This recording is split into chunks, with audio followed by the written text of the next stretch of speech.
What are your thoughts on that incident in the race? I thought, and then when I saw it, I thought like, yeah, it was a racing incident. I kind of Hmm. blamed it a little bit on Daniel Ricciardo, um, but also like not all that much. Like if I have to blame it, like it's like the first turn, Yeah, we are on raining conditions, yeah, so like the track is slippery. Also, the track is super narrow. yeah. It's So very short. Yeah, like it's, I mean, I understand like if you are the best driver, like I mean you're in Formula One, so you are considered to be, the out best of all the drivers. drivers there are that exist in the world, you are like in the top 20, Hmm. or that's what it is assumed.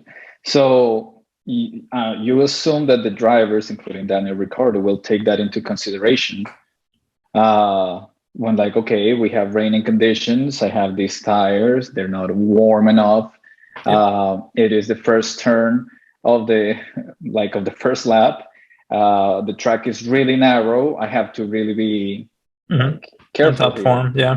Yeah, so I understand that these incidents happen, but I blame it a little bit more on Ricardo. I don't think it was Science's fault. No, yeah, exactly. Because I don't think there was anything that science could have really done differently that like would have prevented it. Like, how I was supposed to give him more space. Like, you can't. I mean, like the guy was already like he gave him plenty of space. I think Ricardo just kind of went a little too deep on that. I think I put it like maybe like 95% on Ricardo. That Yeah, like, the thing is that like that sounds pretty harsh, but it was like a really tiny mistake. yeah. The thing, It's just like, if he would have just hit the brakes, like I don't know, half a second earlier. yes, Just some. It was such a little thing. Like so. it was a very little touch, and then it didn't even damage the car of either of them. Maybe of Ricardo a little bit, but like then Sainz just got stuck in the sand, like in the most unlucky way, on Yeah. the gravel, and it's like I don't know. It's pretty sad to see that because like it's not. It really didn't feel like it was his fault. It was a very light incident, and you're out of the race for that. It's like Yes. I don't know. I Ricardo feel didn't even get a penalty. I think it's also because on the first like sort of lap on the first yeah. turns, like they give more leeway to that sort of incident. Yes, but I So mean, and the fact that also like Ricardo did end up on the end of the race, like on the back of the race of the lineup, I guess. So like he got fairly punished by his own mistake. yeah, Um, like he ruined his race. yeah, So I mean, with that in mind, we can let's talk about Ricardo, including him here. sure. No, like, what's up? Well, I guess I was gonna. I think the theme of the weekend for me that I perceive, more like an underlying theme, not like the big header theme, because it's Verstappen versus Leclerc. I mean, that's just how the season is shaping out to be. That's like the big title. But I think Yes. like a few of the underlying stories for me, I think specifically for this track was like the battle between the young and the old, between like the especially in the two teams that have like a driver that's young and the one that's old, which is Mercedes and the McLarens. Both of them Yeah. I mean, have you this type also of thing. have Aston Martin, and you Aston have Martin is another one, yeah. Alpine, uh, like Fernando Alonso and Esteban Ocon. Alpha Romeo's Uh, have one. yeah, so Bottas and Joe. I mean, you can say K Mag and Mick Schumacher. Yeah, Uh, in a way you could say that, but I don't know. K-Mag is not that old. I yeah, would put him like in the old yeah, I know, category. but more Yeah. experience. But yeah, I mean, if we want to put it like that, I can see it totally. Yeah.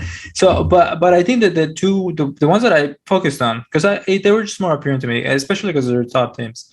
It was Ricardo versus Norris, and then we can talk about Hamilton and Russell later. But yeah, it's like you start thinking of like, I mean, drivers do start losing a little bit while they get older, right? Like Yes. there's no you can't fight it.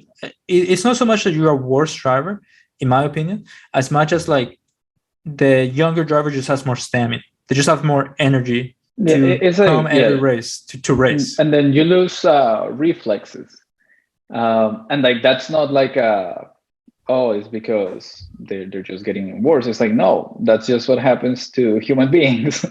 Yeah, exactly. I mean, you start losing a little bit of like, you know, your sharpness about like how you take turns and things like that, the edge that you had. But I think more than that, I feel like especially because 30, I don't think 30 what are like 34 that is Ricardo, 33 maybe. Like I don't think that's like a defining age where like he totally loses like that much of his abilities. I just think it takes more energy out of him. And in a similar way in which like Hamilton also loses a little bit more of his energy having to race against somebody like Russell.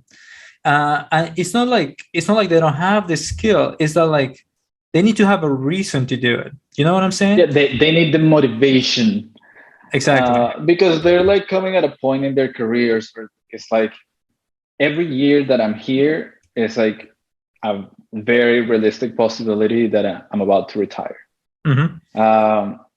And if there's no motivation or passion behind what they're doing, it's like, I don't know, it feels like they just keep declining and Yeah. declining and declining, and that hunger for winning like almost disappears. Yeah. So yeah, I can see that being a theme for Ricardo, a little bit for Vettel as well. It's not so much that like it disappears. So it's like I feel like, well, I don't know about Vettel, but for example, like what Hamilton is going through at the moment, which he's in a slow car and a very uncomfortable car, uh, and he's having to compete with the guy that comes in like fresh from Williams, who really wants to prove himself, who really wants to go fast. And Hamilton doesn't even have a car that can win championships, like or like he doesn't even have a car that can really race against like Alpha Tauri and stuff. It's Yeah. ki- it's it's kind of like as Hamilton, I understand like how much energy do I want to spend this season? How much effort do I want to put into this season? And that's going to take a toll on me mentally and a toll on me physically. So like he's going out there, he's driving still pretty good, but he's not giving like I don't, in my opinion, he's not like giving like championship winning racing because he doesn't need to. They're like he's not in a car that can do that at the moment. And at first at the beginning of the season, it seemed like the Mercedes could bounce back, but now it appears that maybe the problems are a little bit more permanent or are going to be prolonged for like a few more races at the very least. Okay. So, I mean, with that in mind,